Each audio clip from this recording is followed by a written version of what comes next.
नमस्कार। प्रवाह साक्षी news network और आप सभी का स्वागत है। एक के बाद एक लीक होती परीक्षाओं के चलते देश भर में छात्रों और अभिभावकों का गुस्सा उबाल ले रहा है। सवाल उठ रहा है कि यह कैसा तंत्र है जो प्रश्न पत्रों को लीक होने से नहीं रोक पा रहा है।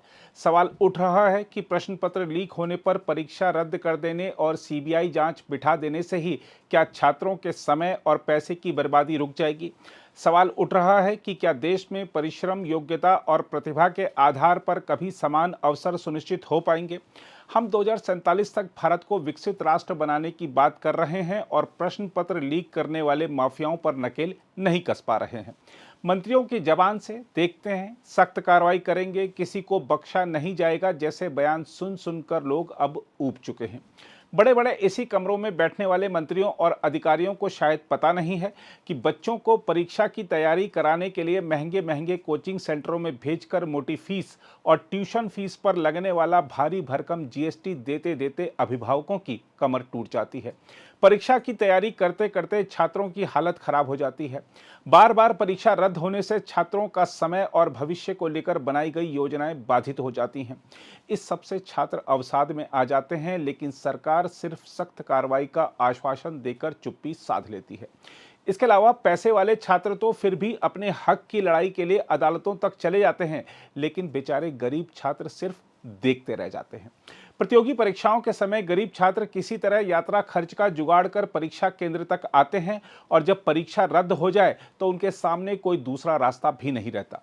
दोबारा परीक्षा होने पर परीक्षा शुल्क तक देने के पैसे उनके पास नहीं होते हैं, इसलिए कई छात्र तो दोबारा परीक्षा में भाग भी नहीं लेते।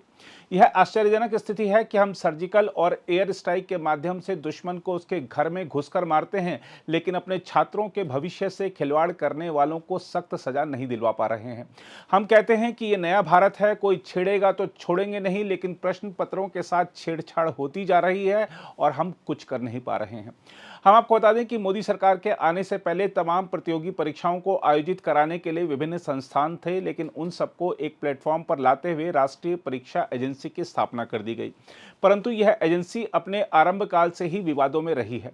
प्रश्न पत्र लीक होते रहते हैं और अधिकारी हाथ पर हाथ धरे तब तक बैठे रहते हैं जब तक छात्र और अभिभावक सड़कों पर उतरकर हंगामा नहीं करते।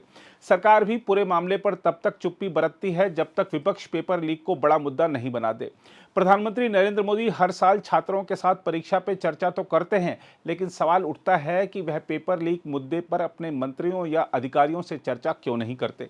बहरहाल मोदी सरकार राष्ट्रीय शिक्षा नीति तो ले आई, लेकिन आप शिक्षा मंत्रालय के तमाम फैसलों को देखेंगे तो ऐसा प्रतीत होगा कि इस सरकार की कोई शिक्षा नीति है नहीं, बस मंत्री और अधिकारी प्रयोग पर प्रयोग किए जा रहे हैं, जिसका खामियाजा छात्रों को भुगतना पड़ रहा है। हालिया लोकसभा चुनाव में पहली बार मतदान करने वाले युवाओं ने मोदी सरकार से नाराजगी इसलिए भी जताई है क्योंकि वह पेपर लीक नहीं रोक पा रही है। जहां तक यूजीसी नेट परीक्षा की बात है तो आपको बता दें कि मेडिकल प्रवेश परीक्षा नीट को लेकर उपजे विवाद के बीच शिक्षा मंत्रालय ने राष्ट्रीय परीक्षा एजेंसी द्वारा आयोजित यूजीसी नेट परीक्षा रद्द करने का बुधवार को आदेश दिया है और मामले को गहन जांच के लिए सीबीआई को सौंपा गया है। शिक्षा मंत्रालय ने कहा है कि यूजीसी को गृह मंत्रालय के तहत भारतीय साइबर अपराध समन्वय केंद्र की राष्ट्रीय साइबर अपराध खतरा विश्लेषण इकाई से परीक्षा के संबंध में कुछ सूचनाएं प्राप्त हुई थी।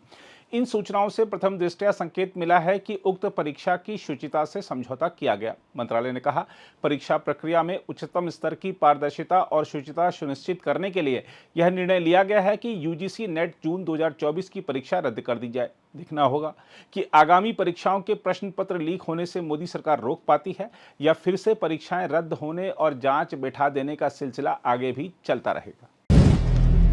अगर आप भी लेना चाहते हैं देश दुनिया की तमाम जानकारी तो आज ही सब्सक्राइब करें हमारे चैनल को। साथ ही नीचे दिए बेल आइकन को जरूर दबाएं ताकि हर अपडेट आप तक पहुंच सके।